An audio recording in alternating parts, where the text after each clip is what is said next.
Welcome to the TFO podcast, where guests get to give their thoughts, feelings, and opinions on a variety of subjects. This podcast is hosted by your very own Stacy Cook, and as always, sponsored by Fool's Guide Life Coaching. Follow me on all social media platforms. So give it up for our guest today. Yeah. All right. So let's start with tell me a little bit about yourself. I was born in Houston, Texas. I moved here at a little over 30 days old, and my dad came to work for Band-Aid, and I basically have lived all my life, other than maybe about 6 months with the summer, with my brother in Texas, in Muscatine. Oh wow! So I am a long native of Muscatine. I am always proud to try to browbeat my friends that I'm from Houston, Texas. That's right. Really, other than it being on a birth certificate, I'm here.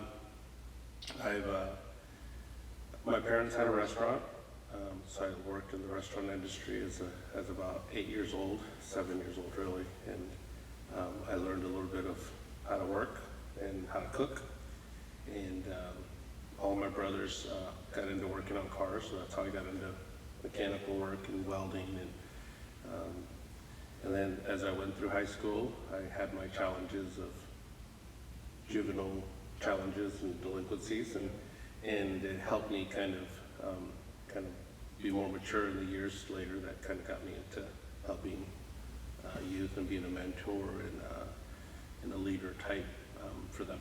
Right. And I think that was a big challenge for me. And then I got into teaching out here, and actually, believe it or not, my leader, Dave Yore Senior, not Junior, put it on as a development for me to become a teacher at the college, and that really came back from. I went back to school to get my associate's degree, and on my associate's degree, they said, "Hey, you need to take welding." Well, I was already working here and welding pretty significantly for about 8+ years, and my teacher said, "Hey, you will weld circles around these teachers. You need to be a teacher." And I thought, "Oh, I'm too young. All these teachers are in their 50s, and who's this 31-year-old gonna be able to teach?" And I did. And I remember when I did it, I learned a little more about confidence, how to speak in public, how to be a good teacher. And I think that was really the start of my now service in a sense of helping the community. And it really got to me because welding and maintenance and Bayer/Monsanto helped me so much to be a good provider for my family, and also me looking at how to give back to something that's given me so much. Right. Cool. And then throughout that time, I got into being asked if I wanted to sit on city council. That's the spur of my political career. And in that same time frame, I was finishing my college 4-year degree, and so I stopped teaching, got into politics, and then went into the county board, which I'm finishing my term on this month. Wow. So It's a great story, right? yeah, it's been something that if I were to say, I would have never thought I would get to where I'm at. Like, I've been very truly blessed in the sense of looking back on my career, thinking that I was a kid that legit went through learning disability classes from 2nd grade to 5th grade because of my stuttering, and I didn't speak very good English. My parents had spoke pure Spanish, and I struggled between 1st grade. I got held back in 2nd grade, and that's when they put me into the learning disabled class, and I didn't even know that really what it was, because my teachers would only call it LD classes. Yep. And so once I got into 6th grade, I started to really get into sports and got into boxing and got into wrestling, and they got me out of that class. But it was kind of a stigma for me for a while Right. when I was in elementary school, because I felt like I didn't match up with a lot of the other kids. But it helped me appreciate a lot more now looking back on it. Man, now an inspiration to a lot of people, right? I think so. I really So don't I see think, it that way. I think one of the things that is the most challenging that people look at is when we think about leaders, we look at ourselves and we say, are we a real good leader? But in reality, a true leader is not somebody that has a title. A true leader is somebody that provides a service. And when we think about the best leaders that I have ever had are my mentors that never look at their title as a leader. And as I have looked at the multiple positions that I've had throughout my career, I've never been afraid of letting one go. And even as I changed into this transition now, I'm not afraid of it, because I knew that it was only there for a moment. But if I am able to inspire others to enable them to be better, that is a true leader. Yeah. Because when you think about somebody and they say, oh, that's somebody that's really powerful, that's not a good leader. Because they're only there because they have that title. Eventually that title will be gone. But if that is somebody that says, that person helped me be the best person that I could be, that truly is a good leader. You know what, the good part about that is we set one door away in our hallways at work, and we can hear through the walls as both mentoring other people and having these mentorship discussions. Yes. So I think that's a blessing to be that close. I look back on myself and I think, am I better today than I was yesterday? Am I better this year in 2022 than I was in 2021? Yeah. And I think that's the piece, because when you're younger, we tend to compare ourselves so much to others. Like, I will look at the kid in the row beside me, I'll look at, my cousins, I'll look at, oh my gosh, they have this car, or oh, they have this house, or they're working at so-and-so company. And we play that comparison so much. It's the whatever you want to call it, the keeping up with the Joneses. Oh yeah, whatever. for sure. And we now I now can say that I look at that now personally and I say, I don't really care. Like, my friends, I'm happy for them. Those that may be above me or below me, whatever, they're still my friends. I don't look at that personally like I used to when I was a younger kid.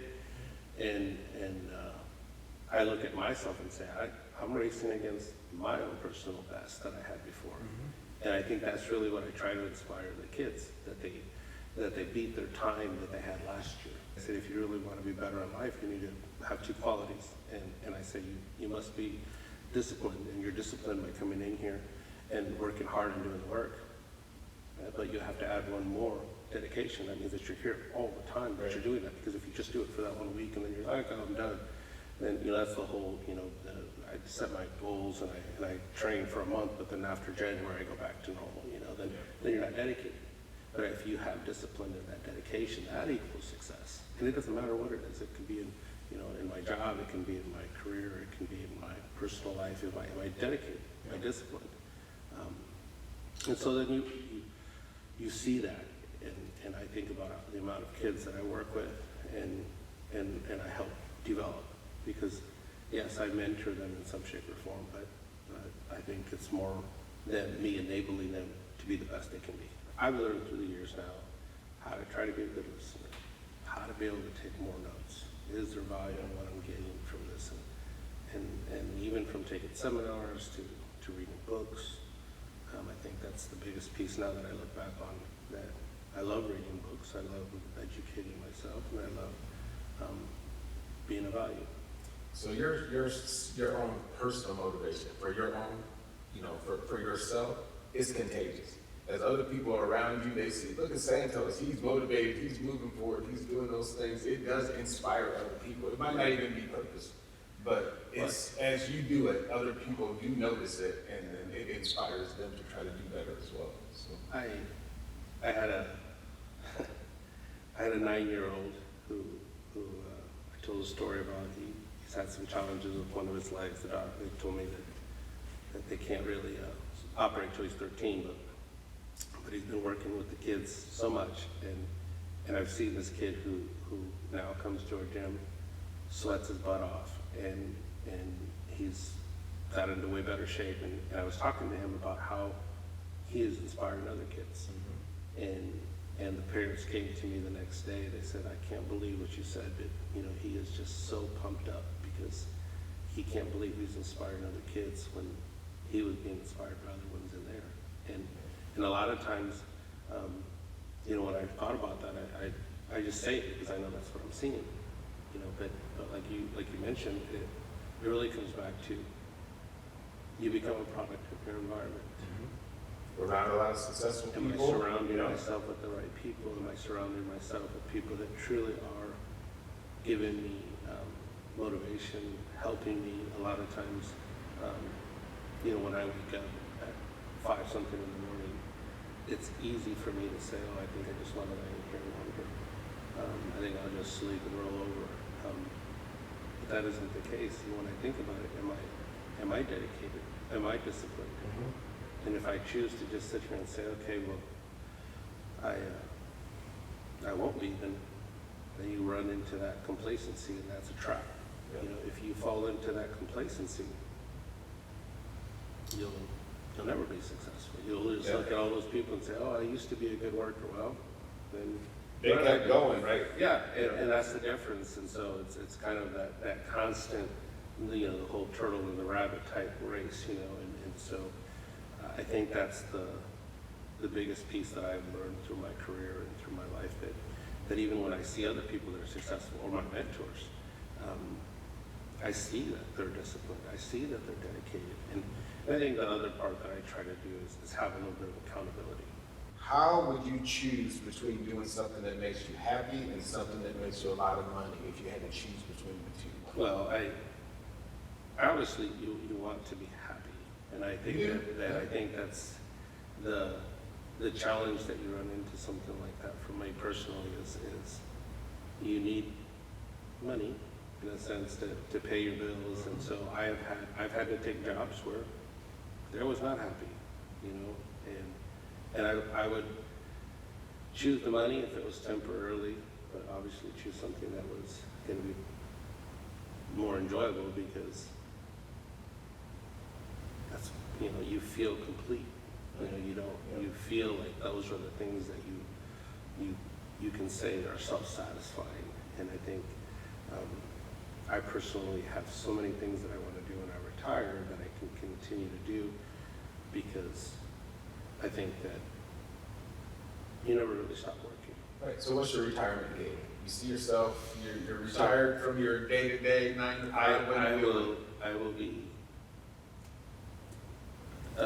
I will probably continue to work with the community. I'll be on housing projects. I'll be on, teaching at the college. I'll be doing something in some shape or form. I just recently, with the amount of requests that I've been asked to get on a couple of different boards and commissions, starting next year, it makes me feel value added. I didn't seek them out; they sought me out, and I think also knowing that I've continued to have a lot of groups that are wanting my input, and it makes me feel good, because I know that when I get to retirement age, which I'm not even 50 yet. So, oh no, you're just a baby. So I think that I want to still continue to do things that make me help my community. And like I said, if I've lived here, been raised here, it's a place that I want to continue to see do well, and hopefully I can have some sort of input on it. All right. So you talked about boxing a couple of times. Tell me some good boxing. So tell me the story that everybody wants to hear, right? So when I was 15 years old, I had competed in multiple state tournaments and multiple regional tournaments, and I met a lot of boxers throughout the nation, and I had made it into the national silver gloves. And as I made it through there, I had to make weight. And I remember flying from Denver to Prescott or Phoenix, Arizona, where we were fighting in the national silver gloves. And my coach, at that time, they were giving you big dishes of food. And I remember remember he says, well, he'll order all these things, and I said everything, and I remember, I thought, oh my gosh, I'm gonna get to eat something. And as soon as the not the waitress, I'm trying to think what is the name for on an airplane. Stewardess. Stewardess came in and she gave me the food. He basically grabbed the food, my coach did, and he says, well, that's good, you can have the water. And he took all the food. Oh, wow. And he says, you gotta make weight tomorrow. And that was, I never forgot that, because I remember just thinking, I'm gonna eat this and this and this and this after I make weight. I made it through, and I ended up getting into the semifinals, and I fought a boxer that you may well have known back in the day. His name was Oscar De La Hoya.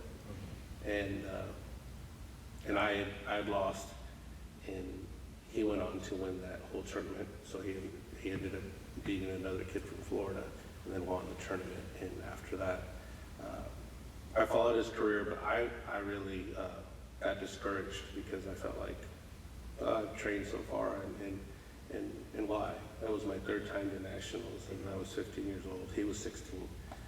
And at that time, I didn't know he was going to be a bigger boxer. And I didn't know that you really could make money in boxing. I was more just after because I loved it. But things worked out the way they did, and I followed his career throughout the years. And I think the biggest challenge was hearing all of my friends saying, oh, you could be there. Oh, you could be there. Watching all the pay-per-views, and I thought, well, I'm using my head to make a better living instead of get punched in the head. That's the only thing I could tell myself. Like, I didn't know what else to say, you know. But since then I have gotten to know his family. I'm friends with his brother, and I've gotten to know just, you know, even some of the promotions, and my wife and I have gone to other boxing shows, and we've met a lot of professional fighters and coaches, and I've made a tremendous amount of friends in the boxing world that I would have never thought I would have had. I was starting out as a little 10-year-old kid that just wanted to punch a bag to get his anger out. Asking for that rematch. Yeah, I don't know about that. See if you can get one more go at the Yeah, chance. you know.